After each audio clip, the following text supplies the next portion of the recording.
नमस्कार।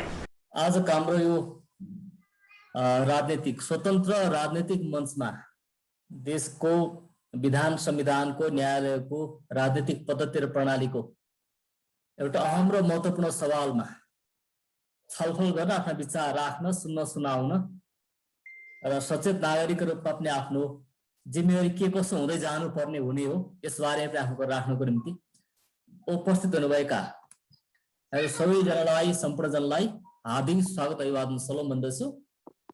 आजको हाम्रो खुला राजनीतिक मञ्चको विषय छ पूर्व प्रमुख ओली, ओलीको विदाई र अहिलेका वर्तमान प्रमुख शेरबहादुर देउबा, देउबाको सत्तारोहण, अदालतद्वारा अतिक्रमण कि संवैधानिक जिम्मेवारी वहन।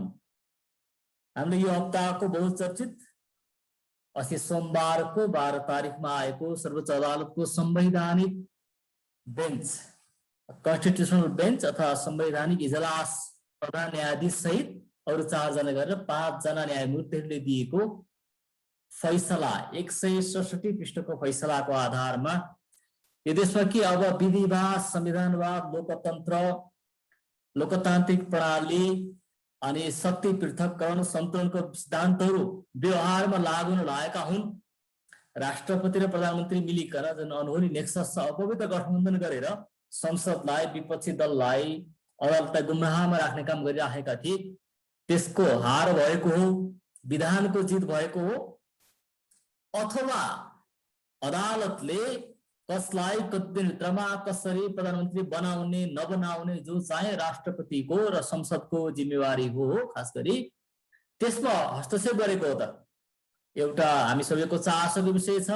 अनि कसैको भाषामा अब जुरिस्टोक्रासी, यहाँ लोकतन्त्र नागरिकले चुनेर मतदान गरेर पठाएको संसदले होइन, तर अदालतले अब आदेश दिन थाल्यो, तोक दिन थाल्यो भन्ने चिन्ता छ एकातिर भने, अर्कोतर्फ चाहिँ राष्ट्रपति र प्रधानमन्त्रीको एकपटक होइन 2 पटक संसद प्रतिनिधि सभा विघटन गर्ने, मध्यरातमा निर्णय गर्ने अनि त्यसै गरिकन संसदले दिएको संसद फेरि बिताएको अवस्थालाई, अदालतले दिएको निर्णयलाई फेरि अटेरी गरिकन फेरि संसद विघटन गर्ने, यसको विरुद्धमा चाहिँ छडी लगाएको हो। यो डराउनु पर्दैन है भन्ने मत पनि छ। वास्तवमा आज हामी यसै विषयमा चर्चा गर्ने बेला भएका छौँ र म यहाँहरूको सामनेमा अरू आफ्ना कुरा राख्नुभन्दा अगाडि सुरुमा केही तथ्य अदालतले दिएका फैसलाबाटका लामो फैसला छ, विस्तृत छ, अंग्रेजीमा छ, थोर बहुत इन्डियाको, अमेरिकाको, ब्रिटेनको, विश्वका, श्रीलङ्काको विभिन्न देशका अगाडिका 47 सालको संविधानको विभिन्न देशका पृष्ठभूमि केलाइएको छ।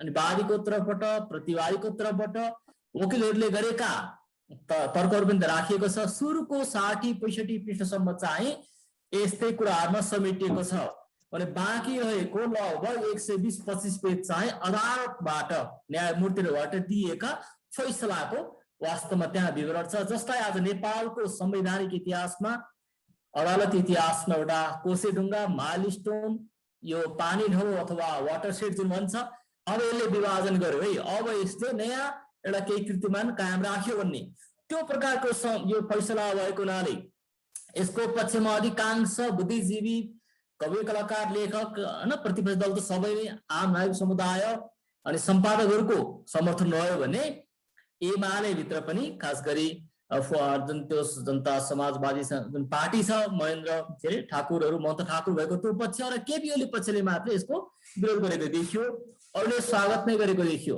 तपाईहरुलाई म यसको अरू पनि पृष्ठभूमि यहाँ राख्न चाहन्छु। त्यसको निम्ति अब म स्क्रिन शेयरिङ गर्न चाहन्छु ताकि हामी कति कुरा यहाँ देख्दै जान पनि सकौं। हामी यहाँ देख्दछौँ यी 5 जना न्यायाधीशहरू चाहिँ नै हुन् जसले यो कुरा फैसला गरेका थिए र चौथोमा रहेका न्यायाधीश माननीय ईश्वर प्रसाद खतिवडाज्यूले चाहिँ यो भाष्य लेख्नु भएको थियो, अरूको सबैको समर्थन छ। अनि यहाँ देख्छ सुरुमा तत्काल भने त्यो फैसला आएको तत्कालै पछाडि यहाँ नयाँ पत्रिकाका प्रधान सम्पादक कृष्णज्वाला देवकोटाले विशेष सम्पादकीय लेखिकन छोटोमा अत्यन्तै छोटो तर धेरै कुरा सनकमाथि विधिको शासन एउटा व्यक्तिको 2 जना व्यक्तिको 3 जना व्यक्तिको सनकमाथि विधिको शासनको जित विधिको जित शिशुले लेखेका छन्। सर्वोच्चको फैसला व्यक्ति ओलीको मात्र होइन देशलाई दृढता नागरिकलाई रैती र संविधानलाई खेलौना ठान्ने ओली प्रवृत्तिकै हार हो। सँगसँगै यो आफ्नो संकटलाई देश र संविधानमाथिको संकट बनाइदिने आपराधिक राजनीतिको पराजय हो। ओली प्रवृत्तिको भविष्यमा कहिले पुनरोदय नहोस् भन्नेमा देश सजग हुनै पर्छ। प्रधान सम्पादक नयाँ पत्रिकाका। यसको निकै चर्चा पनि भएको थियो। अनि म सर्वोच्च अदालतले दिएको जुन आदेश ठहर छ त्यसको सुरुमा 2टा क्लिपमा पढ्न चाहन्छु। त्यसपछि हामी केही भाष्य पढ्नेछौँ अनि धारा पनि हामी हेर्नेछौँ अनि आफ्ना कुरामा त हामी राख्ने छैनौँ। तर के भएको थियो अदालतमा संविधान के ओढेको थियो त्यो पनि हेर्नेछौँ। प्रस्तुत विवाद मिति 78 साल असार 9, 10, 11, 13, 14, 15, 16, 17, 18, 20, 21 गते गरी कुल 11 कार्यदिनको 33 घण्टा समय लगाएर सुनवाई गरियो। सुनवाई छलफलका क्रममा निवेदकका तर्फबाट कुल 36 जना विद्वान वरिष्ठ अधिवक्ता र विद्वान अधिवक्ताहरू, सम्माननीय सभामुख बाहेकका प्रत्यार्थीहरूका तर्फबाट विभिन्न विद्वान महाधिवक्ता लगायत 11 जना विद्वान सरकारी वकिलहरू, प्रत्यार्थीहरू। किन सभामुखले केही पनि त्यहाँ आफ्नो तर उसमा लगाएन, वकिल पनि लाएन, आफू पनि बोलेन है त। उनलाई प्रतिपक्ष बनाएको थियो, उनी यसको विपक्ष छँदै थियो, त्यसै पनि बोल्ने कामै परेन। लगायत 11 जना विद्वान सरकारी वकिलहरू, प्रत्यार्थीहरू मध्ये सम्माननीय प्रधानमन्त्रीका तर्फबाट 21 जना विद्वान वरिष्ठ अधिवक्ता र विद्वान अधिवक्ताहरू, प्रत्यार्थी मध्येका सम्माननीय सभामुखको तर्फबाट 5 जना विद्वान वरिष्ठ अधिवक्ता र विद्वान अधिवक्ताहरू, अदालतका सहयोगी एमकस क्युरीको हैसियतमा उपस्थित 4 जना विद्वान वरिष्ठ अधिवक्ताहरू समेत गरी कुल 77 जनाले गर्नुभएको विद्वतापूर्ण बहस जिकिसनियो। पेश हुन आएका विभिन्न बहस नोटहरू पनि अध्ययन भयो। हेर्दै प्रक्रियामा हरेक निर्णयार्थ आज पेश हुन गएको प्रस्तुत रिट निवेदन, लिखित जवाब, बहस जिकिस समेतका कुराहरूलाई हेर्दा अब प्रस्तुत विवाद मूलतः यो विषयमा छ भनिकन अब धेरै नोट चाहिँ मैले यो सम्भव र फोटो राख्न मैले क्लिप लिएको थिएँ। म पछि भाषा नै उहाँहरूको म वर्डमा म राख्ने छु। अनि अदालतको आदेश ठहरको एउटा महत्त्वपूर्ण खण्ड मलाई म पढ्न मन पर्छ। सुरुमा नै सरकार तथा संसद गठन र विघटनका विगतका विविध चक्रीय अनुभवलाई हेरेर हैन सिक्लिकल एक्सपिरियन्स हेरेर राजनीतिक स्थायित्वका लागि ज्यादै सीमित अवस्थामा मात्र प्रतिनिधि सभा विघटन हुन सक्ने गरी अहिले संविधानले प्रारूप तयार गरेको छ। पहिलेको भन्दा यो फरक छ। अत्यन्तै कम अवस्थामा मात्र संसद विघटन गर्ने हैन, जहिले मन लाग्यो तहिले अवस्थामा होइन। यो संविधानले प्रधानमन्त्रीलाई आफ्नो सन्तुष्टि वा राजनीतिक स्थिति मूल्याङ्कनको आधारमा संघीय संसदको प्रतिनिधि सभा विघटन गर्न सिफारिस गर्ने अनुमति प्रदान गर्दैन है त। इन नो अनसर्टेन टर्म, कुनै दुविधा छैन अदालतको भाषामा। अत्यन्तै हामी भन्छौँ होइन कानुनको भाषा अदालतको भाषा घुमाउरो हुन्छ, तर यो पालिको भाषा त्यो छैन। लामो छ तर एकदम स्पष्ट छ। जुन कुरामा नेपालको संविधानमा व्यवस्था भएको छ त्यो कुरामा अन्य देशका परिपाटी वा प्रचलन हेर्न आवश्यक मान्न मिल्दैन भनी यस अदालतबाट व्याख्या समेत भएको छ। हैन, ब्रिटेनमा यस्तो थियो, त्यहाँ त्यस्तो छ, प्रधानमन्त्री अधिकार छ भने तर्क छ, यसको विरुद्धमा यहाँ भनिएको छ। यहाँ स्पष्ट छँदैछ भने किन बाहिरको धेरै ल्याउनु पर्यो? देवप्रसाद गुरुङ समेतका रिट निवेदकहरूका सिलसिलामा यस अदालतबाट प्रतिनिधि सभा विघटन सम्बन्धमा संविधानले प्रदान गरेको अधिकार निर्धारण गरेका सीमा बन्देजलाई अनिवार्य रूपमा पालना गर्नुपर्दछ भनी व्याख्या भएको छ। यसका अतिरिक्त उक्त विवादका सन्दर्भमा लिखित संविधानको लक्ष्य सीमित सरकार हुन्छ। हेर्नु अब हामीले हाम्रो पार्टीले बोल्दै आएको कुरा यही नै हो। लिखित संविधानको लक्ष्य सीमित सरकार हुन्छ र हरेक अङ्गको अधिकारको सीमा रेखा संविधानले कोरेको हुन्छ। असमय सरकार हैन प्रधानमन्त्री राष्ट्रपति भएपछि जे पनि गर्न पाउने त्यो काहीँ पनि हुँदैन, यो नै विधिवाद हो, यो नै सीमित सरकार तर असीमित नागरिक स्वतन्त्रताको कुरा हामीले बोल्दै आएको भाषा वास्तवमा यो नै हो। संविधानवाद सम्बन्धी अवधारणाले सरकारको शक्तिमा सीमितता, राज्य शक्तिको विभिन्न अङ्गमा शक्ति र अधिकारको समेत पृथकीकरण र जनताप्रति उत्तरदायी सरकार सञ्चालन सम्बन्धी मान्यतालाई आत्मसात गरेको हुन्छ। हामीले देख्यौं संविधानको भावनाको बारेमा अदालतको निर्णयबाट केही कुराहरू हुन्छ। अब बाँकी म बेन्चको फैसला मैले के यहाँ टिपेर राखेको छु, यो पाठ गर्न चाहन्छु। 3 पेज जतिको छ, 3टा स्लाइड जम्मा छ, त्यति लामो पनि छैन।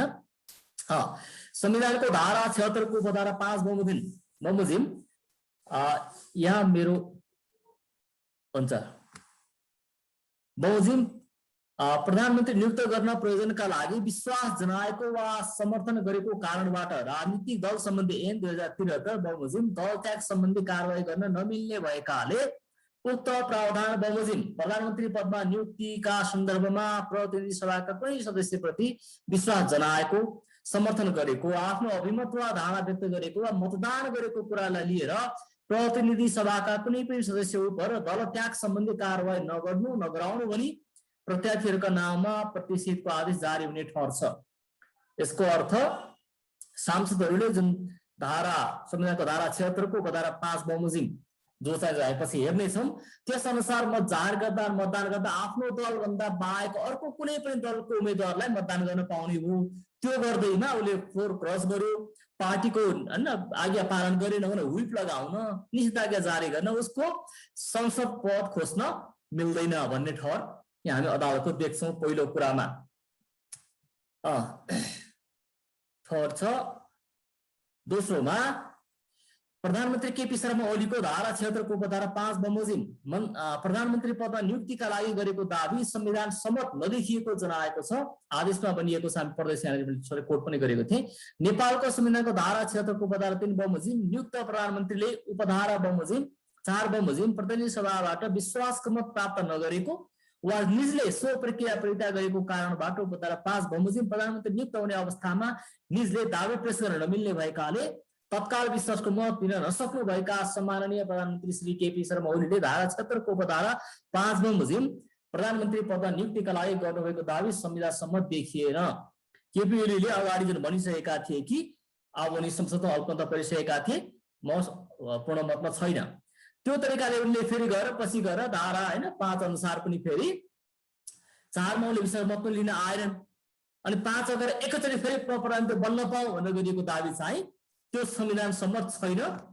यो सर्वोच्चको आदेश हो। म तेस्रो स्लाइड पढ्छु, जम्मा 5 स्लाइड मध्येमा यहाँ नेपालको संविधानको धारा 76 को उपधारा 5 मा प्रतिनिधि सभाका कुनै सदस्यले प्रतिनिधि सभा विश्वास मत प्राप्त गर्न आधार पुष्ट गरेमा भन्ने वाक्यांश रहेको र सो प्रयोजनका लागि प्रतिनिधि सभाका 149 जना सदस्यहरू अथवा बहुमत सदस्यहरूले समर्थन जनाएको कुरालाई विश्वासको मत प्राप्त गर्न सक्ने आधार प्रस्तुत गरेको भनी मान्नुपर्ने पर्याप्त र मनासी कारण है, पर्याप्त छ, यथेष्ट छ, एनफ छ र मनासी छ, यो चाहिँ विवेक सम्मत छ।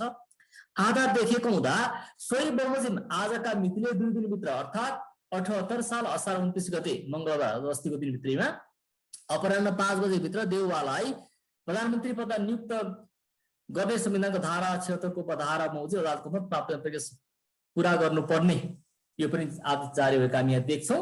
अदालतले अत्यन्तै ठोस रूपमा आदेश जारी गरेको हामी देख्छौँ। संविधानको धारा 76 5 बमोजिम प्रधानमन्त्री पदमा नियुक्तिका लागि श्री शेरबहादुर देउवाले 149 जना प्रतिनिधि सभाका सदस्यको समर्थन गर्नुको दावीलाई संविधानको धारा 76 5 प्रतिकूल नहुने गरी दाबी नपुग्ने भने गरिएको निर्णय उपयुक्त प्रकरण कमा उल्लेख गरे अनुसार बदल गरिएको छ। पहिलो अब हामी जुन बिन्दुबाट संविधानको प्रयोग र पालमा त्रुटि भएको सोही अवस्थाबाट संविधान सम्मत तौरले प्रक्रिया अगाडि बढाउन मनासी हुने देखिन्छ।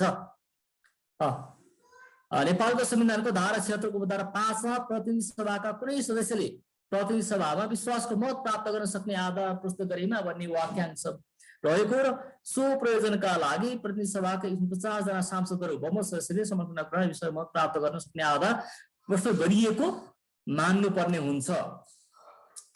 यो तरिकाले व्याख्या गरेका हामी देख्छौँ। र त्यसै क्रमशः प्रतिनिधि सभाका 149 जना सदस्य जो चाहिँ बहुमत हुन्छन् यस समर्थन जनाएको कुरालाई विश्वासमा प्राप्त गर्न सक्ने आधार प्रस्तुत गरेको मान्नुपर्ने पर्याप्त देखिएको हुँदा ठहर्छ। यो चाहिँ अदालतको भाषा रहेछ यहाँ अहिले मैले पढ्दै गरेको अगाडि आइगएछ।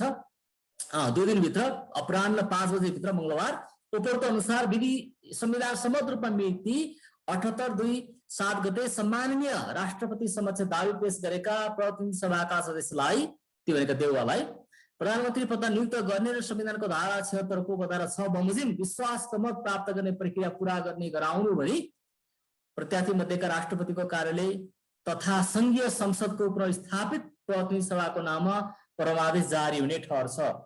यसले देउवालाई प्रधानमन्त्री नियुक्त गर्नु भनिकन राष्ट्रपतिले आदेश दिएको छ भने अब हैन 30 दिनभित्रमा 1 महिनाभित्रमा संसदबाट विश्वासको मत प्राप्त गर्न पनि त्यो अवस्था के अथवा संसद अगर उसको टेस्ट हुने अवस्था मिलाइदिनु भनिकन हैन प्राप्त गरे पनि नगरे पनि अब सभामुखको जिम्मेवारी भएको छ है त।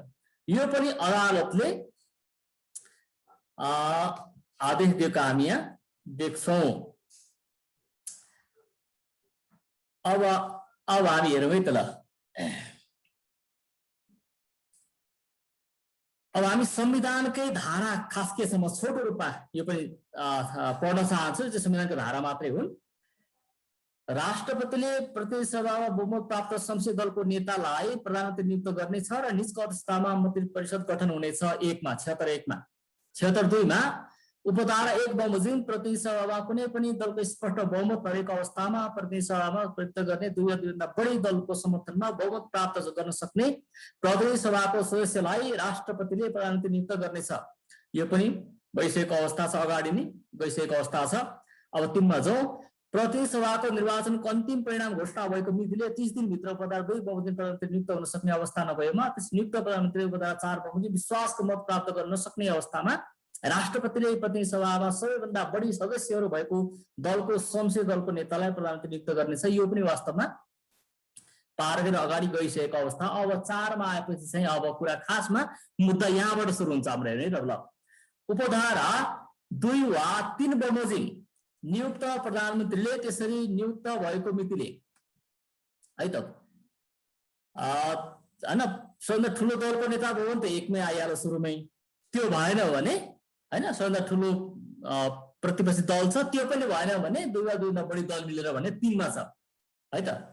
उपधारा 2 वा 3 भए बमोजिम नियुक्त प्रधानमन्त्रीले त्यसरी नियुक्त भएको मितिले 30 दिनभित्र प्रतिनिधि सभाबाट विश्वासको मत प्राप्त गर्नुपर्ने छ। No problem. उपधारा 3 बमोजिम नियुक्त प्रधानमन्त्रीले उपधारा 4 बमोजिम विश्वासको मत 4 मा चाहिँ विश्वासको मत प्राप्त गर्नुपर्ने छ भनेको छ नि त। विश्वासको मत प्राप्त गर्न नसकेमा उपधारा 2 बमोजिमको कुनै सदस्यले प्रतिनिधि सभामा विश्वासको मत प्राप्त गर्न सक्ने आधार प्रस्तुत गरेमा राष्ट्रपतिले त्यस्तो सदस्यलाई प्रधानमन्त्री नियुक्त गर्नेछ। अब धाराका आदर्श भयो भने 2 मा के छ दोस्रो हैन दोस्रो ठुलो दल अथवा प्रतिपक्षी दलको नेताले भनेको छ। त्यो मात्रै नभएर अब के छ 2 बमोजिम चाहिँ कुनै पनि सदस्यले प्रतिनिधि सभाको कुनै पनि सदस्यले 2 ले मात्रै नभ्याएर बहुमत प्राप्त भएन 1 मा प्रतिपक्षी दल त्यसले पनि सकेन छोड्दियौ। अब 5 मा के आयो भने कुनै पनि प्रतिनिधि सभाको सदस्यले दाबी गरेमा र आधार देखाएमा हैन विश्वासको प्राप्त गर्न सक्ने आधार देखाए भनिएको छ। श्रीबहादुर देउवाको केसमा चाहिँ उनले आधार देखाएका थिए। 149 जना सांसदको हस्ताक्षर भनेको आधार प्रशस्त हो।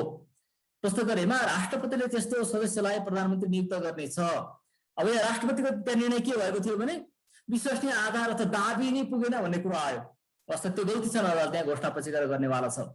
उपधारा 5 बमोजिम नियुक्त प्रधानमन्त्रीले उपधारा 4 बमोजिम विश्वासको मत प्राप्त गर्नुपर्नेछ। त्यो त सबैलाई 2 अनुसार 3 अनुसार 5 अनुसार सबैलाई 4 मा गएर चाहिँ 30 दिनभित्र विश्वासको मत लिनुपर्नेछ। त्यसमा शंका छैन। श्रीबहादुर देउवाले पनि लिनुपर्ने नै अवस्था छ हामी देख्छौँ।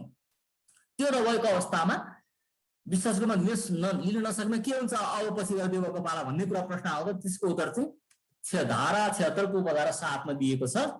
उपधारा 5 बमोजिम नियुक्त प्रधानमन्त्रीले विश्वासको मत प्राप्त गर्न नसकेमा वा प्रधानमन्त्री नियुक्त हुन नसकेमा प्रधानमन्त्रीको सिफारिसमा राष्ट्रपतिले प्रतिनिधि सभा विघटन गरी 6 महिनाभित्र अर्को प्रतिनिधि सभाको निर्वाचन सम्पन्न हुने गरी निर्वाचनको मिति तोक्नेछ।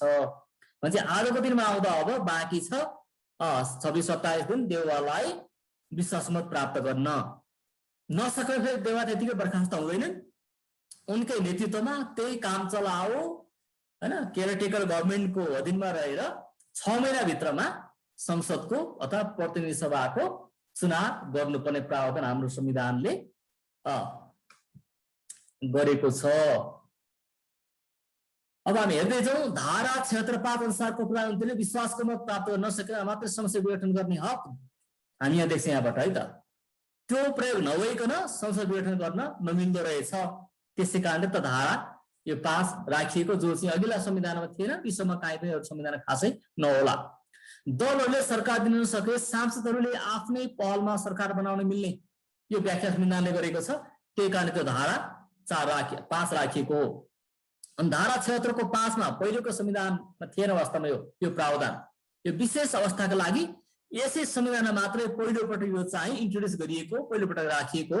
नत्र आफ्नो हैन बजेट असफल हुने अथवा अल्पमत हुने बहुमत नपुग्ने यस्ता अवस्था आउने बित्तिकै हरेक प्रधानमन्त्रीले संसद विघटन गर्दै चुनाव गराउँदै फेरि जित्ने कोही खेल यस्तै भएको गेजाको पालामा रेवाको पालामा मुनको पालामा यस्तै हुन पुगेको थियो त्यहाँ पनि दुई पटक होइन निर्णय बाजिएको हुनाले यसलाई हटाउनको निम्ति नै धारा 5 राखिएको दलले सकेन ठिक छ ठुलो दलले सकेन दोस्रो दलले सकेन सबै दल मिले सकेनन् एउटा व्यक्तिले पनि मत लिएर आउँछ विश्वासको प्रतिनिधि सभाको भने उनलाई चाहिँ अवसर दिउँ भन्ने कुरा वास्तवमा ताकि आर्थिक राजनीतिक सङ्कट देशमा नहोस् बारम्बार हैन बारम्बार 6 महिनामा 2 वर्षमा चुनाव नहोस् त्यही कारण हाम्रो संविधान अहिलेको संविधानले सुरुको 2 वर्ष कार्यकाल चाहिँ सुरुको 2 वर्ष कार्यकाल प्रधानमन्त्रीको विरुद्धमा सरकार हैन को विरुद्धमा चाहिँ अविश्वासको प्रस्ताव ल्याउन नपाउने नै गरेको छ 2 वर्ष स्थिर होस् घटीमा हुने कारण अब आज हामीले सामना गर्नुपर्ने मुख्य प्रश्न वास्तवमा यही हो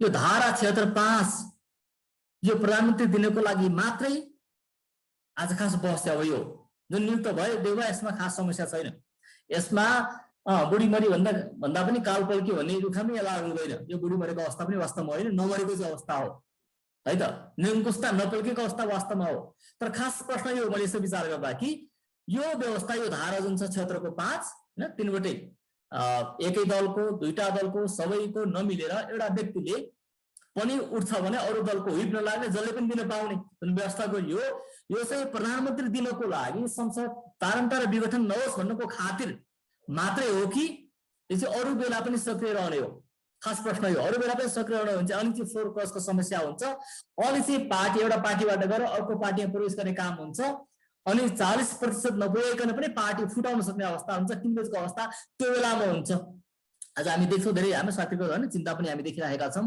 यसो भन्दा संसदीय अभ्यासै रहेन दलीय अवस्था निर्दलीय हुने एउटा पार्टीको टिकटमा हैन चुनाव जितेको छ भोलिपल्ट पार्टी छोड्यो भयो यो चिन्ता आएको छ नि वास्तवमा यसै कारणले हो अनि अब लाग्छ संविधानको यसको व्याख्या गर्ने क्रममा हैन सम्मानित अदालतले अब कति दिन त्यो गल्ती गर्ने आवश्यक छैन आसन गरेको छैन यो 76 को 5 चाहिँ अरु विधि विधान बजेट अरुको लागि होइन अरु एउटा दल छोडेर अर्को दलमा जान पनि होइन तर संसद हैन समयभन्दा अगाडि नै विघटन नहोस् भन्नको खातिर संसदमा कुनै पनि अन्तिम विकल्प रहेसम्म विघटन नहोस् भन्नको खातिर एउटा व्यक्तिले पनि यदि जिम्मेवार भनेर सबैलाई फकाउन बनाउन सक्छ भने गति बहुमत प्राप्त गर्न सक्ने आधार देखाउँछ भने उसले पनि दाबी गर्न पाओस् पार्टीको तर्फबाट होइन व्यक्तिगत रूपमा पनि भन्ने त्यो बाटो खुला राख्न त्यो मार्ग प्रशस्त गर्नको लागि नै हाम्रो 72 सालको संविधानको धारा 76 जो चाहिँ मन्त्रीमण्डलको गठनको बारेमा छ प्रधानमन्त्री गठनको बारेमा छ 76 को 5 राखिएको हो त्यो त हामी जस्ता सोझा व्यक्तिले पनि बुझ्छौं भने सर्वोच्च अदालतले आउँदो दिनमा यसै अनुसार हैन घोषणा अथवा फैसला नगर्ला भन्ने कुरा हामी त्यो डराउनु पर्दैन अब यति गरे पछाडी अब चाहिँ म शेयरलाई यहाँ अन्त्य गर्छु यहाँको माझमा अब चाहिँ मैले फ्लोर ओपन गर्छु मैले केही संविधानका प्रावधान पढेर सुनाएँ र अदालतका व्याख्या पनि मैले 2-4 पेजबाट पढेर सुनाएँ अरु पनि मसँग यहाँ 176 पेजको डकुमेन्ट छ तर पढ्न सक्म छैन मैले यो प्राप्त गर्न चाहनुहुन्छ भने चाहिँ मैले लिंक चाहिँ पत्रिकाको दिनेछु हुन्छ यहाँ सबैजनाले फेरि पनि यो समय विदुरजी धेरै धन्यवाद तपाईले यो तयारी गर्नुभयो आज कार्यक्रम एकदमै छोटो थियो धेरै साथीहरुलाई आज कार्यक्रम हुन्न कि भन्ने लागेको रहेछ त्यसकारण धेरैजना आउनु पनि भएन तर पनि हामीले एक ढंगले निरन्तरता दियौं र यो समसामयिक विषयमा आफ्ना धारणाहरु सार्वजनिक गरिराख्नु पछि रेकर्डेड हुन्छ पछिको लागि पनि काम लाग्छ भनेर हामीले आज कार्यक्रमलाई निरन्तरता दियौं र तपाईको मेहनतको निम्ति धन्यवाद हामीसँग अधिवक्ता हुनुहुन्छ भविन्द्र राई उहाँको धारणा पनि यति बेला आयो भने हाम्रा अडियन्सहरुले सुन्ने राम्रो मौका हुने थियो भविन्द्रजी तपाईको यस विषयमा आफ्नो धारणा तपाईको एंगलबाट कानुनको व्याख्या के त्यस्तो छ अदालतले गरेको सही गलत तपाईले के भन्न सक्नुहुन्छ यो तपाईको लागि फ्लोर ओपन गर्नु राम्रो हुन्छ के रे बीपी जी धन्यवाद अनि यो के रे भिडियो अन गर्न सकिन मैले यो परिस्थितिले गर्दाखेरि अलिकति हल्ला भइराछ के रे विदुरजीले जुन अहिले चाहिँ नि तपाईहरुले संविधानको धारा पनि पढिसक्नु भएको छ र अदालतको फैसला पनि पढिसक्नु भएको छ र यसमा त्यसैमा नै मेरो कमेन्ट रहनेछ र त्यसभन्दा बढी छैन मसँग। र यसमा म समर्थन गर्दै विशेष गरिकन नेपालको अहिले यो पार्लियामेन्ट सिस्टममा धेरै अभ्यास पश्चात परम्परागत पार्लियामेन्ट सिस्टम भन्दा अलिकति विशेष प्रकारको अधिकारको व्यवस्था अहिलेको संविधानमा गरेको हामीले पाएका छौं र त्यो अत्यन्तै राम्रो प्रकारले सर्वोच्च अदालतले व्याख्या गरेको छ र त्यसमा पनि विशेष गरिकन सार्वभौम को भन्दाखेरि जनता र जनताबाट चुनेर गएका प्रतिनिधिहरू चाहिँ सार्वभौम हुन्छन् भन्ने आधारबाट जुन निर्णय आएको छ त्यो व्यवस्था चाहिँ अहिले यो संविधानको 76 को 5 मा व्यवस्था गरेको कुरा हामी पायौं। 1 र 2 3 मा चाहिँ दलीय कुरा छ भनेदेखि 5 मा चाहिँ यो विशेष गरिकन सांसदहरूलाई चाहिँ स्वतन्त्र हुन्छन् भन्ने किसिमको परिभाषा आएको छ। यो अत्यन्तै राम्रो प्रकारको परिभाषा भन्ने मलाई लाग्दछ। यो किन भन्दाखेरि यो पार्लियामेन्ट सिस्टममा यो संसदीय प्रणालीमा विगतको जुन प्रकारको विकृति र विसङ्गतिहरू भयो र 6 महिनामा वर्षमा विघटन हुने अनि त्यसपछि फेरि पनि समस्या हुने भन्ने कुराहरू नै सिकेको कारण त्यही सिकाइबाट नै यो विधायकहरूले बनाएको मनसाय थियो र त्यो अनुसार नै यो परिभाषा आएको छ भन्ने मलाई लाग्छ र यही धर्म नै म छु। र यसले के गर्यो भन्दाखेरि जनता नै सार्वभौम हो भन्ने कुरा चाहिँ नि यो निर्णयले गरेको छ हैन। अब यो निर्णयले चाहिँ नि जनता सार्वभौम हो र त्यो सार्वभौम जनताको प्रतिनिधि गर्ने चाहिँ नि प्रतिनिधिहरू हो, सांसदहरू नै हो र यो बेलामा यसरी उनीहरूको आफ्नो मत प्रयोग गर्दाखेरि पार्टीको व्हिप नलाग्ने हैन, संसदीय व्हिप नलाग्ने अनि त्यो प्रकारको चाहिँ परिभाषा गरेको छ र यसले चाहिँ के दिन्छ भन्दाखेरि एउटा सरकारलाई स्थिरता दिने र संसदको एउटा यो फिक्स टर्म पार्लियामेन्टको परिभाषा दिएको कुरा हामी पाउँदछौँ, जसले गर्दाखेरि एउटा स्थिरता होस् भन्ने प्रकारले नै यो अदालतले व्याख्या गरेको छ र यही नै म टिप्पणी गर्न चाहन्छु। धन्यवाद। हजुर, मेरो एउटा प्रश्न, अब अधिवक्ता भएको नाताले मैले प्रश्न गरिहालेँ। यो व्हिपकै सम्बन्धमा मैले पनि बुझेको, अहिलेसम्म बुझेको कुरा चाहिँ के हो भने यो 76(5) को सवालमा मात्रै, यसमा मात्रै सीमित गरिएको हो कि अगाडि पनि जुनसुकै बेला पार्टीको व्हिपलाई सर्वोच्चले सदाका लागि खोज्यो कि मात्र 76(5) को अवस्थामा व्हिप नलाग्ने व्यवस्था गरेको हो भनेर यसमा अलिकति बजारमा बढी विवाद छ।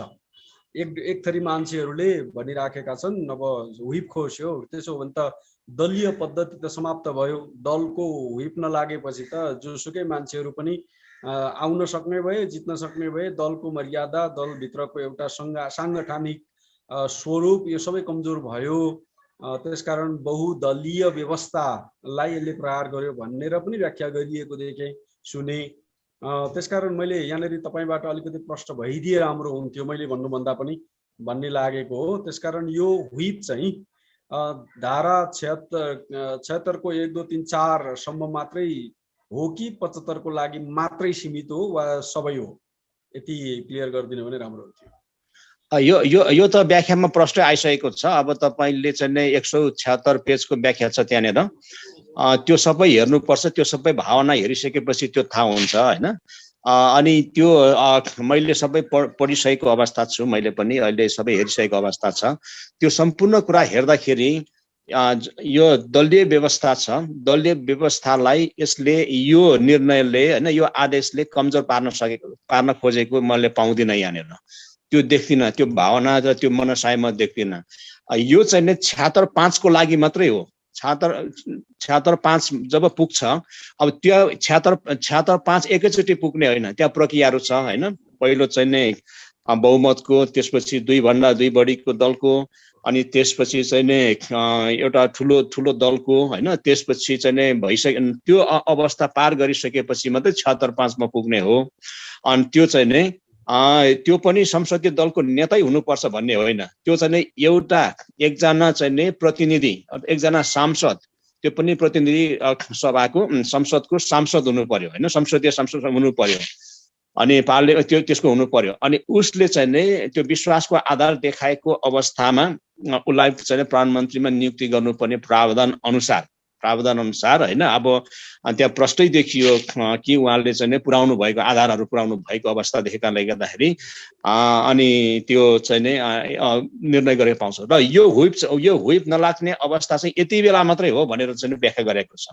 त्योभन्दा अगाडि तपाईँको चाहिँ दलीय व्यवस्थाको कुराहरू छन्, दुईभन्दा बढी, अनि त्यहाँ ठुलो दलको भनेको छ, अनि त्यहाँ चाहिँ दलको संसदै भनेको छ, के अरे त्यहाँ चाहिँ संसदीय दलको नेतै प्रधानमन्त्री हुनुपर्ने भन्ने छ तपाईँको 1, 2, 3 मा।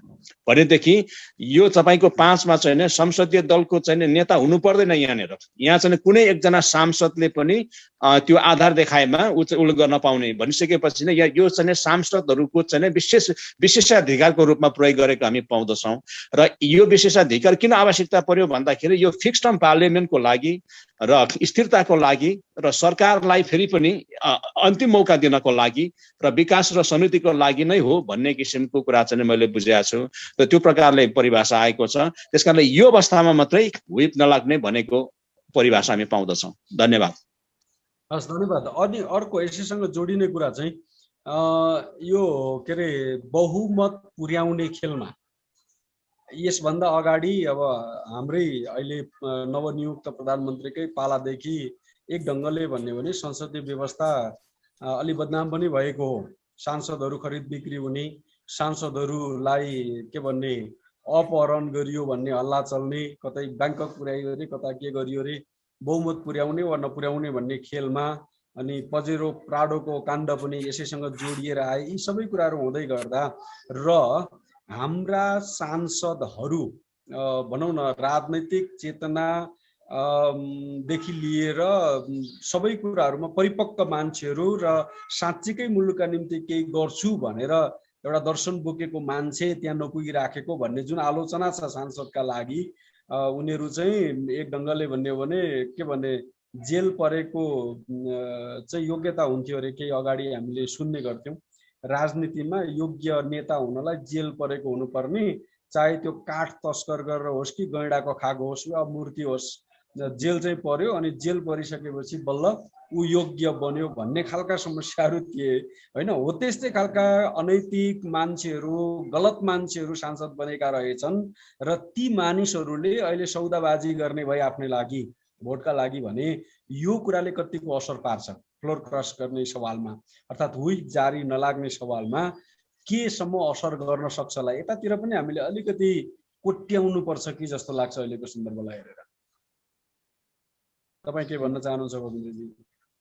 अब यो अहिले चाहिँ जुन त यो मैले अहिलेको चाहिँ कानुनी निरूपणको कुरा भएको कारणले गर्दाखेरि कानुनीको कुराहरू मैले भने, अहिले जुन तपाईँले कुरा प्रश्न उठाउनु भयो यो चाहिँ नै कानुनी भन्दा पनि राजनीतिक कुरा हो। यो राजनीतिक विषय भएको कारणले गर्दाखेरि यसमा चाहिँ नै अब त्यो के अरे अब त्यहाँनिर चाहिँ नै यो 176 को पेजमा चाहिँ के पनि आएको छ भन्दाखेरि एउटा कन्स्टिट्युसनल मोरालिटीको कुरा पनि उठाएको छ हैन।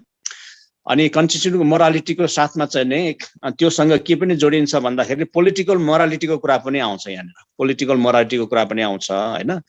अब तपाईँले भनेको जस्तै सही हो र त्यो प्रकारकै अभ्यास भइरहने हो भनेदेखि फेरि पनि त्यही विकृति र विसङ्गति भइरहन्छ नै हैन।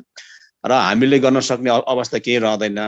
र यो अवस्थामा चाहिँ नै अब फेरि पनि अब यो अहिले चाहिँ नै अब यो सबै अब धारा पारित के अरे यो पार गरिसकेपछि अब विघटनतिर गएर अनि फेरि चुनाव हुने अवस्था आयो भने अथवा चाहिँ नै पूर्ण रूपमै सञ्चालन गरेर चुनाव गर्ने अवस्था आयो भनेदेखि अब हामीले जनतालाई हैन अब चेतना जगाउने कुरा चाहिँ आयो के। र जनताहरू पनि सचेत हुनु पर्यो कि कस्ता व्यक्ति मानिसहरूलाई चाहिँ हामी अब संसदमा पुर्याउने हो र विकास गर्ने, समृद्धि गर्ने हो र समाजको लागि राम्रो गर्ने हो भन्ने किसिमको चाहिँ नै अब व्यापक चाहिँ अभियान र त्यो प्रकारको कार्यक्रम चाहिँ सञ्चालन गर्नुपर्ने देखिन्छ होला।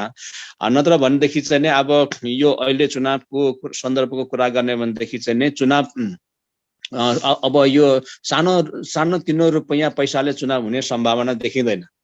अब विगतको केही अभ्यासहरू गर्दाखेरि चुनावको लागि थुप्रै पैसा चाहिन्छ र जित्नको लागि धेरै पैसा चाहिन्छ भन्ने कुरा आयो। अब यो अवस्थामा जसले पैसा अलिकति दिन सक्यो र उनीहरू चाहिँ उनीहरूको पनि नाम आउने, उनीहरूले चाहिँ पाउने भन्ने किसिमको विकृति विसङ्गतिले त्यस्ता मानिसहरू पुग्न सक्ने सम्भावना चाहिँ छँदैछ। तर पनि अब एकदमै अबको समाज र अबको युवा पिँढीहरूले चाहिँ यो कुरा बुझ्न आवश्यकता हुन्छ कि अब यो चाहिँ छलफल र बहसको कुरा आउन आवश्यकता छ। अब कन्स्टिट्युसनल मोरालिटीको कुरा आइसक्यो, अब पोलिटिकल मोरालिटीको कुराहरू आउनु पर्यो, पोलिटिकल मोरालिटीको कुरा आउनु पर्यो यहाँनिर, होइन? अब यो त यो चाहिँ अब के अरे अहिले चाहिँ म सांसद भएको कारणले गर्दाखेरि अब म त्यो ठाउँमा गएँ भनेदेखि अब मलाई पैसा 50 लाख देला के गर्ला, होइन? आदि इत्यादि त अभ्यास त कुरा सुन्नु नै सकियो नि। अब प्रदेशहरूमा त त्यो अभ्यास भएको कुरा हामी सुनि नै सक्यौँ, त्यो कुराहरू भइरहेको छ। अनि त्यो नहोला भन्न त सकिँदैन फेरि सर, त्यो नहोला भन्न सकिँदैन। अब यो चाहिँ नितान्त राजनीतिक कुरा हो र यसलाई चाहिँ हामीले अझै बहस र छलफल गर्नै पर्छ र त्यसको उपाय यही हो भनेर चाहिँ भन्न सकिँदैन सर। धन्यवाद। यो राजनीतिक होइन, पोलिटिकल मोरालिटी, राजनीतिक नैतिकता को प्रश्न हो र एउटा यहाँ म हेर्दै थिएँ पेज 147 मा 167 मध्येमा 147 पेजमा बुधा 113 मा सर्वोच्च अदालतको यो संवैधानिक बेन्चको यो भाषा बडो मलाई इन्ट्रेस्टिङ लाग्यो। यो जुन चिन्ता व्यक्त गर्नुभएको थियो, यहाँ दुईटै कुरा जोडेको छ। एकातिर संविधानवाद, अर्कोतिर लोकतन्त्र। संविधानवाद संवैधानिक नैतिकता तथा लोकतन्त्र गतिशील अवधारणा, डाइनामिक कन्सेप्ट लेखिएको छ हुन्। सीमित सरकार तथा उत्तरदायी शासन व्यवस्था सम्बन्धी दर्शनको रूपमा संविधानवादको अवधारणा विकसित हुँदै आएको पाइन्छ। यस अवधारणाले नागरिक अधिकारको पक्षपोषण र निरङ्कुश वा स्वेच्छाचारी शासन शैलीलाई तिरस्कार गर्दछ। हेर्नु त भाषा कति साहित्यिक र कडा पनि छ। शासकीय वैधतामा जोड दिनु यसको अर्को विशेषता हो लोकतन्त्र र संविधानवादको। संवैधानिक सर्वोच्चता, जन उत्तरदायी सरकार, प्रतिनिधिमूलक शासन व्यवस्था, आधारभूत मानव अधिकारको प्रत्याभूति, कानुनको शासन, शक्ति पृथकीकरण तथा नियन्त्रण र स्वतन्त्र न्यायपालिका आदि कुराहरू संविधानवादका आधारभूत विशेषताहरू हुन्। संविधानविद हिलारी बार्नेटले संविधानवाद कुनै कानुनी अवधारणा मात्र नभएर है यो चाहिँ वैधानिक शासन व्यवस्था स्थापना गरे दर्शन पनि हो भनी विवेचना गरेका छन्। यसले गर्दा संविधानवादको मान्यता अनुसार संविधानमा अभिव्यक्त लोकतान्त्रिक अवधारणाको प्रयोग वा कार्यान्वयनका क्रममा यसका प्रयोगकर्ताहरूबाट लोकतान्त्रिक मूल्य मान्यतालाई आत्मसात गर्दै संस्थागत गर्ने कुरा अपेक्षित रहन्छ भनेर वास्तवमा अदालतले सबै कुरा आफ्नो गतिले आएको छैन। तर नैतिकता हैन, विधिवाद, लोकतन्त्र यसका भावलाई मान्यता दिने कुरा हामी अगाडि गरेको हामी यहाँ देख्छौँ। 113 बुधामा 147 पेजमा मैले पढेर सुनाएँ यहाँलाई। हुन्छ, त्यो जोखिम त रहन्छ झट्ट हेर्दा होइन। संसद किमोज बनाउँदा सुरुको 1, 2, 3 सब भन असफल गराएर बहुमत प्राप्त दलले दुईवटा अथवा दोस्रो बहुमत के ठुलो दलले अथवा 3-4 दलको होइन धेरैवटा दलको सरकार नबन्ने अवस्था गरेर एउटा व्यक्तिले सबै किनेर ऊ चाहिँ प्रधानमन्त्री बन्ने हो कि भन्ने त्यो जोखिम चाहिँ रहन्छ। तर त्यो निकै टाढाको विषय भन्छ। अगाडि 4वटा होइन 3वटा पढा बाँकी रहन्छन्। हुन्छ, मलाई पनि लागिराखेको कुरा चाहिँ के हो भने हामीले आम जनताहरूले चाहिँ कस्ता मानिसहरूलाई प्रतिनिधित्व गराएर पठाउँदैछौँ भन्ने प्रश्न अबको जटिल प्रश्न हो। किनभने अबको युगमा पनि मानिसहरू खरिद बिक्री हुन्छन् सांसदको नाममा भने त्योभन्दा लाजमर्दो घिनलाग्दो कुरा राजनीतिमा अर्को हुन सक्दैन। र राजनीतिक नैतिकताको एउटा भनौँ न कसिब हामीले सधैँ यो राजनीतिलाई धमिल्याउने काममा हाम्रो पनि संलग्नता हुनेछ भनेर बुझ्नुपर्छ। र नागरिक सहभागिता जब राजनीतिमा चुनाव मात्रै होइन भनेर पनि बुझ्न पर्यो। चुनावका अगाडि पछाडि पनि खबरदारी गर्न पर्छ नागरिक भएको नाताले भन्ने सम्मको कुरा यहाँ हुन्छ। र हाम्रो पार्टीले यी सबै सवालहरूमा खास गरी राजनीतिक नैतिकतालाई कायम राख्नुपर्छ भन्ने मान्यतालाई बलियो गरी पक्रिराख्नका निम्ति हामीले प्रत्याह्वान समेतको कुरा उठाइराखेका छौँ। सांसदहरू यदि साँच्चै खरिद बिक्री हुन्छन्, त्यो ढङ्गले राजनीतिक त्यो एउटा नैतिक पतन हुने कामहरू गरिराखेका हुन्छन्, उनीहरूले त्यो संस्कारलाई पक्रिराखेका छन् भने उनीहरूलाई फिर्ता बोलाउने अधिकार जनतामा राखिनुपर्छ, किनभने हामी लोकतन्त्र र जनतालाई सार्वभौम सत्ता सम्पन्न भन्दैछौँ। लोकतन्त्रको एउटा सुन्दर पक्ष त्यो हुन सक्थ्यो भने अब जनता सार्वभौम हुन् भन्ने कुरा देखाउनका निम्ति एकचोटि चुनाव दिएर अर्को चुनाव पर्खिने जनता चाहिँ सार्वभौम हुँदैन। त्यो बिचमा उसको केही दायित्व हुनुपर्छ, त्यस बिचमा उसले एक्सर्साइज गर्नुपर्छ, नागरिक हक अधिकारको उपयोग गर्न पाउनुपर्छ र आफूले चुनेका प्रतिनिधिहरूलाई तँ गलत छस् भन्न पाउनुपर्छ, सक्नुपर्छ। त्यो सम्म भइदियो भने बल्ल जनता सार्वभौम सत्ता सम्पन्न हुन्छन् भन्ने मान्यतामा हामीले कुरा गरिराखेका छौँ र यो शासकीय स्वरूपमा पनि अलिकति अब एक्सर्साइज हुनुपर्छ। अहिलेको शासकीय स्वरूपले पनि यो राजनीतिक नैतिकतालाई शुद्धिकरण गर्न सकिराखेको छैन भनेर हामीले बुझेका छौँ र त्यो मान्यतालाई हामीले अहिले पनि जोड दिइराखेका छौँ। यो हाम्रो पार्टीको धारणा भयो। सम्भवतः हामीले आजको विषयलाई साँच्चीकै राम्रो ढङ्गले सठिक ढङ्गले प्रस्तुत गर्न सकेका छौँ। यसमा अरू साथीहरूको केही विचार छ भने चर्चा गरौँ। केही छ? हाम्रो अरू साथीहरू आज सानो समूह भएको कारणले गर्दा पनि हामीले आफ्ना कुराहरू राख्ने मौका छ। एउटा जिज्ञासा छ, कतिवटा कुराहरू जे होस् भवेन्द्रजीले क्ल्यारिफाई गरिदिनु भयो, धन्यवाद उहाँलाई। अब एउटा जिज्ञासा चाहिँ के भने यो प्रकारले निर्णय आउँदाखेरि अब पार्टीको चाहिँ अभिगत के हुने भन्ने कुरा पनि महत्त्वपूर्ण हुन जान्छ जस्तो लाग्छ। अहिले नेकपा जुन प्रकारले विभाजित भयो, हुन त अब फर्मली विभाजित त भएको छैन, तर त्यहाँ सङ्केतहरू देखिसकिएको छ र अब आउने चुनावमा त्यस्तो पार्टीहरू जसले बहुमत ल्याएको छ, जससँग एउटा राम्रो स्ट्यान्डिङ छ, त्यस्तो पार्टीहरू चाहिँ त्यसको अवस्था कस्तो हुन्छ होला आउने दिनमा? उनीहरूको बिचमा त्यो सहकार्य हुन्छ त? एकता जुन हामी भन्दैछौँ होइन, पार्टी चाहिँ अब जति राम्रो बलियो भयो त्यति नै बहुमतको लागि त्यसले आधारशिलाहरू तयार गर्छ। अनि यो सबै कुराको लागि चाहिँ यो बाधक बने कि बनेन? अब यस्तो निर्णय गर्दाखेरि पक्कै पनि अब सांसदहरूले आफ्नो व्यक्तिगत धारणा राख्ने क्रममा कुनै न कुनै पार्टीको कुनै न कुनै व्यक्तिलाई समर्थन गर्दा पार्टीको भन्दा बाहिर गएर गर्नुपर्ने हुन्छ। त्यसो हुँदाखेरि पार्टी चाहिँ कमजोर हुने जस्तो देखियो कि त्यसको लागि चाहिँ कसरी पार्टीलाई बलियो बनाउन सकिन्छ होला भनेर चाहिँ मेरो एउटा जिज्ञासा त्यो रह्यो। अर्को जिज्ञासा चाहिँ अब राष्ट्रपतिले ठुलो भूमिका खेलेको छ होइन। अब यो सबै कुराहरू यो जुन प्रकारको सर्वोच्चमा केसहरू गयो, राष्ट्रपतिले आँखा चिम्म गरेर गरेको निर्णयहरूको कारणले गर्दा नै केसहरू चल्यो। अनि त्यसको लागि अब राष्ट्रपतिको लागि चाहिँ के छ, महाअभियोगको कुरा छ कि अथवा उसलाई ठाउँमा ल्याउनको निम्ति उसले जुन स्वेच्छाचारी ढङ्गले काम गरिरहेको जस्तो देखियो र सायद सर्वोच्चले पनि त्यो विषयमा अलिकति बताइदिएको छ राष्ट्रपतिले के गर्यो भनेर। अब आउने दिनमा राष्ट्रपतिले सच्याउनको लागि चाहिँ कस्तो किसिमको व्यवस्था हुनुपर्छ, कसरी उसलाई सच्याउन सकिन्छ? दुईवटा जिज्ञासा रह्यो मेरो। म त कानुनी पाटोको चाहिँ कुरा गर्छु अनि पोलिटिकल पाटोको तपाईँले भनिदिनु होला। त्यहाँनिर के भनेको छ भन्दाखेरि हाम्रो के द्वारिकाजी के नाम हुनुहुन्थ्यो उहाँ प्रश्न गर्नु पर्दा हैन? हजुर, द्वारिका श्रेष्ठ। द्वारिका श्रेष्ठजी। अनि त्यहाँनिर चाहिँ अब अलिकति राष्ट्रपतिको पनि कर्तव्यको बारेमा र जिम्मेवारीको बारेमा चाहिँ नि सुझाएको छ हैन? तिम्रो चाहिँ नि अब यो तिमी चाहिँ नि अब यो चाहिँ नि कानुनी भाषाबाट यस्तो शब्द आयो है सर, यो अपमान हुने प्रकारले भनेको होइन। यो संविधान भन्दा अलिकति डिटेल भएको कारणले गर्दाखेरि अब यो संविधान अनुसार नै राष्ट्रपतिको काम कर्तव्य चाहिँ हुनुपर्छ र त्यो भन्दा माथि हुन सक्दैन भन्ने किसिमको परिभाषा गरेको छ। त्यहाँ विभिन्न किसिमको नजिरहरू ल्याएर त्यहाँनिर परिभाषा राष्ट्रपतिको त्यो जिम्मेवारीको बारेमा बताएको छ होइन। अनि त्यस कारणले गर्दाखेरि यहाँ राष्ट्रपति र प्रधानमन्त्रीको जिम्मेवारी के हो र यो चाहिँ नि अब शक्ति पृथकीकरणको सवालमा कसको कहाँ दायित्व के हुन्छ भनेर त्यहाँनिर प्रष्ट रूपमा नजिरमा बताएको छ।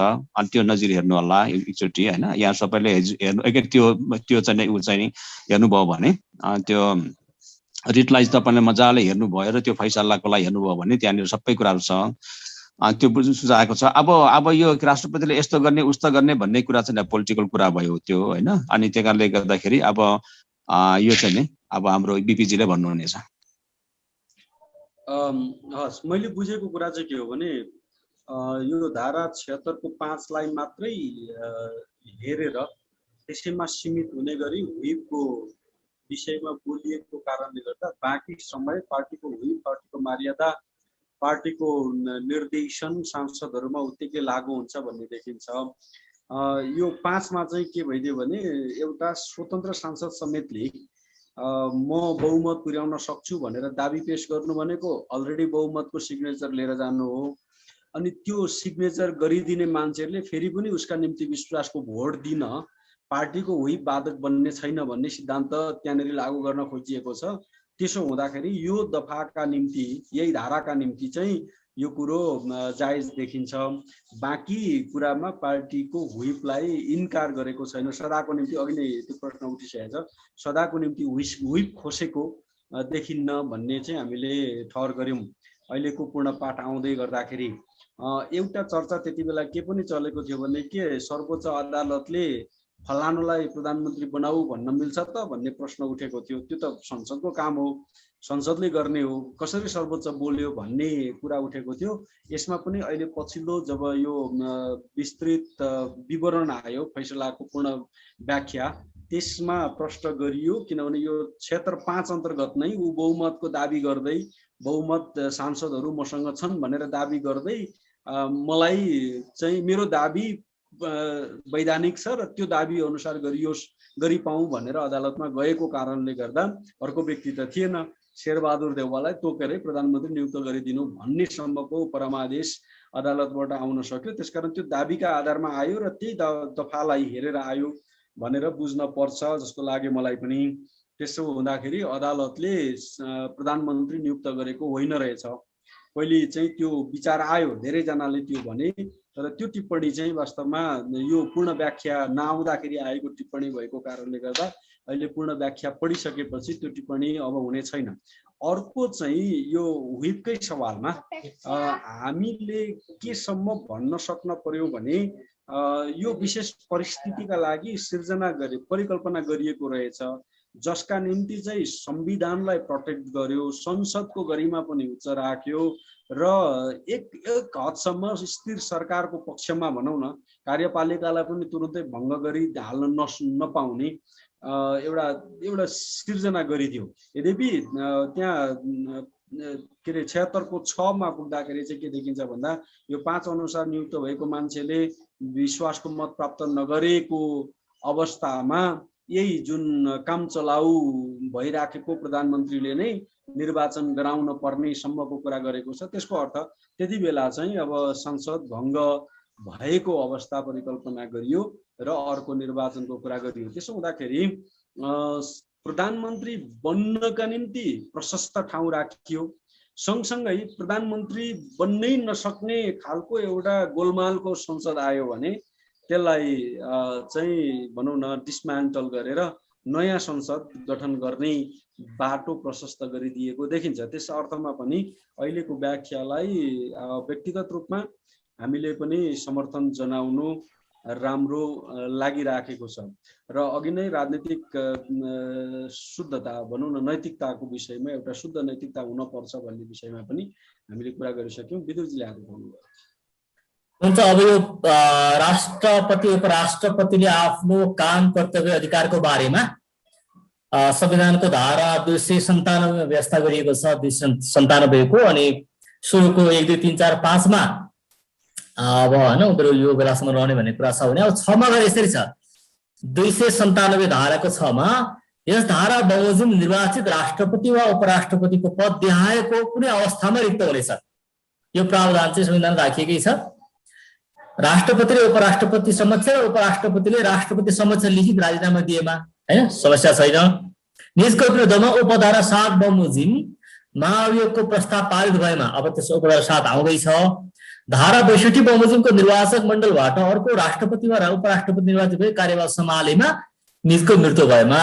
अब 7 धारामा चाहिँ खास अब हाम्रो अलि चर्चामा आउने धारा आजको यो 296 को 7 मा के 97 को 7 उपधारामा यस धारा बमोजिम निर्वाचित राष्ट्रपति वा उपराष्ट्रपतिले यो संविधान र कानुनको गम्भीर उल्लङ्घन गरेको आरोपमा है त को मुख्य कुरो यो राष्ट्रपतिले उपराष्ट्रपतिले कुरा आछ नि हाम्रो अहिलेका हाम्रा विद्यार्थी भण्डारीले यो संविधानको गम्भीर उल्लङ्घन गरेको हो कि कानुनको होइन मजाक उडाएको हो कि अदालतलाई पनि उल्लु बनाएको हो कि मुख्य कुरो यहाँ छ अब गरेको आरोपमा धारा 296 को उपधारा 1 बमोजिमको व्यवस्थापिका संसदमा तत्काल कायम रहेका सम्पूर्ण सदस्य संख्याको 1/3 कम्तीमा 1/4 सदस्यले लिजको विरुद्धमा महाभियोगको प्रस्ताव पेश गर्न सक्नेछन्।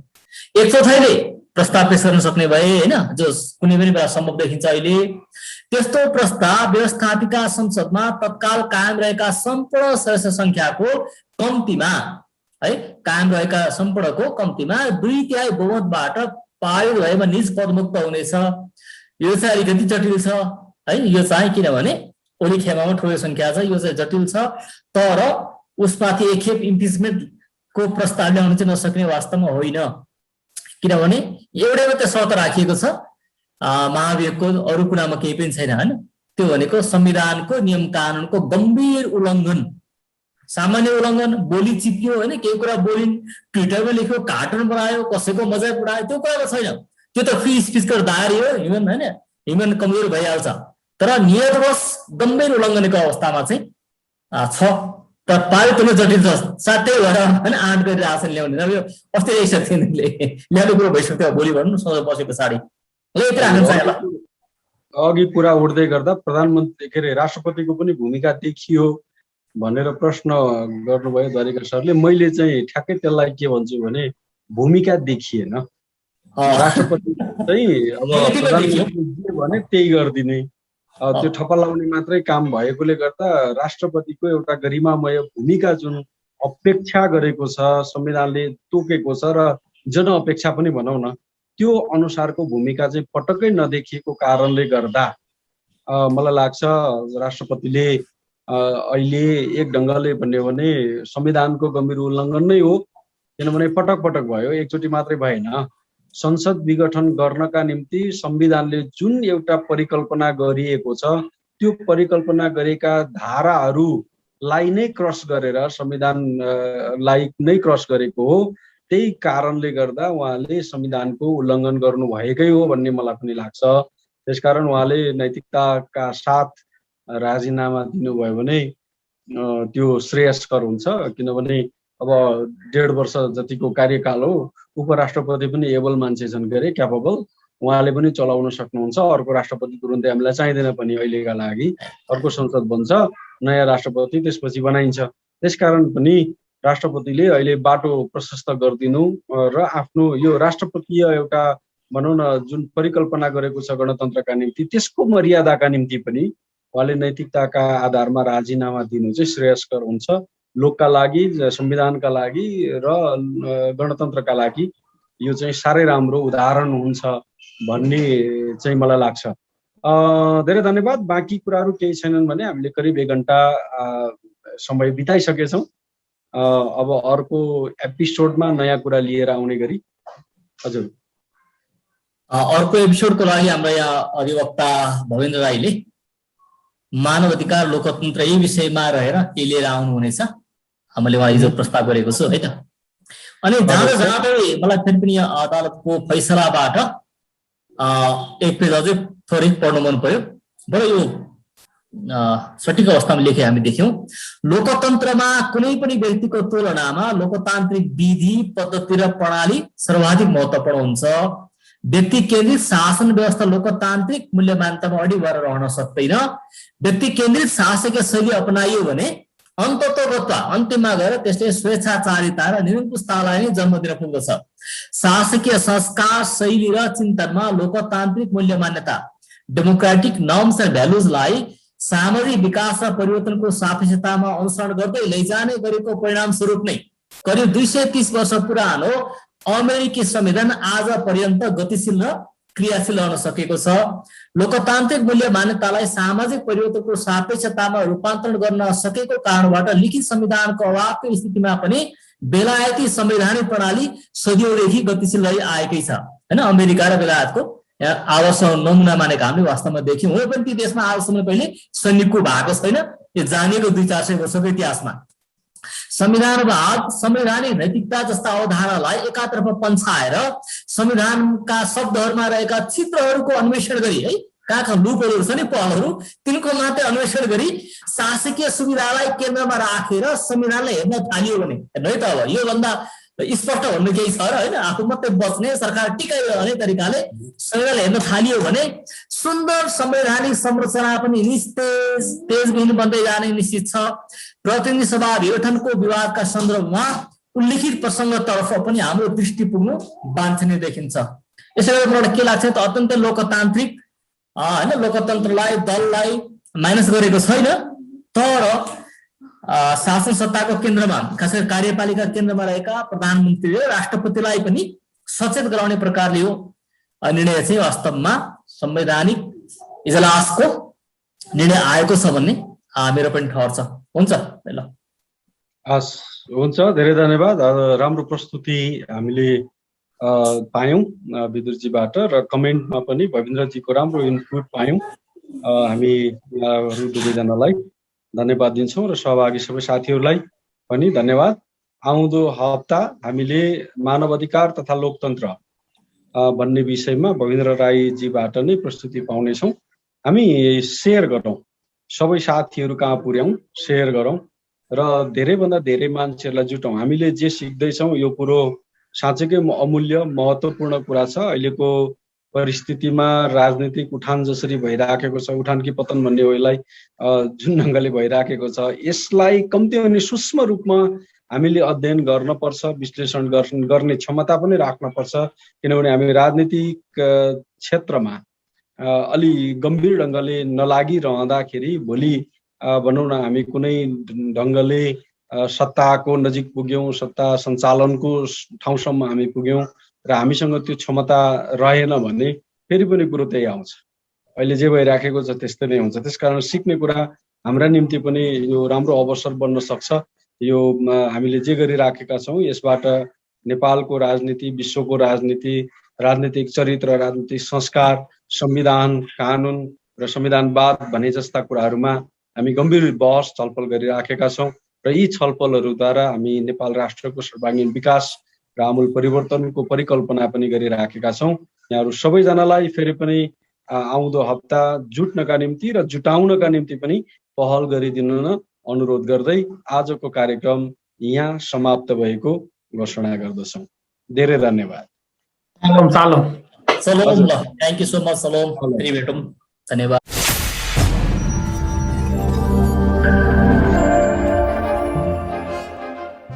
नमस्कार।